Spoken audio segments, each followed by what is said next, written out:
Mike and me. Hey, JJ, just first of all, do you know anything more about AD and how his eye's doing? I just know that he got poked in it. He was having trouble seeing. Obviously, take a little trauma to the eye. It takes a little bit of time to sort of get your clear vision back. But other than that, no update. When you went out, you guys were down 3, and kind of later in that third quarter, there were a couple big defensive rebounds from LeBron, and just as an example of the things he did to seem like kind of step up. What did you see from him and the rest of the team to find a way after that? LeBron took control of the game, and not just with scoring the basketball, defensively, with his rebounding, his playmaking. Really, if you're in that situation and AD goes out, and it requires more from everyone else. And Jackson stepped up to that moment, played both ends of the court, and gave us a few extra possessions.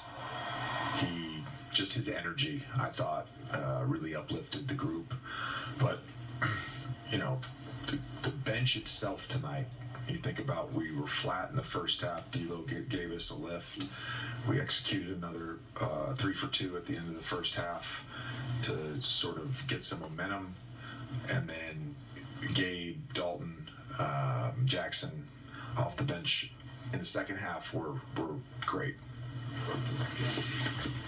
JJ, in this setting over the past 20 years, it's been a pretty common question to LeBron opposing coaches, like, what's the harder version of him to stop, the scorer or the distributor? Now that you're coaching him, did you have an opinion of that as a player? And now that you're coaching him, do you have a preference? His score.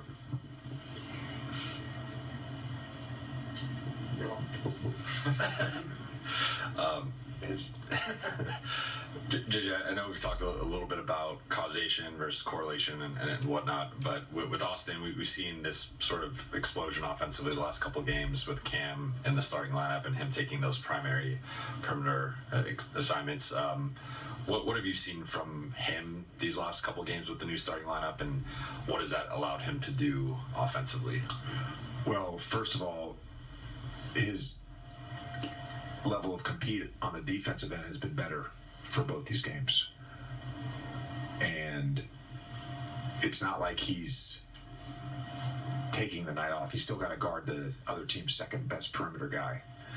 And I just think it starts with that. That's his mindset, is to compete. It's something that I thought, I think he talked about it with you guys after Friday's game. It's something we talked about. It's just like there was a few stretches of games on that road trip where it just wasn't there. That as a coach, that's surprising, because it's something that I sort of trust night to night with our group, is that Austin's going to go out there and he's going to compete.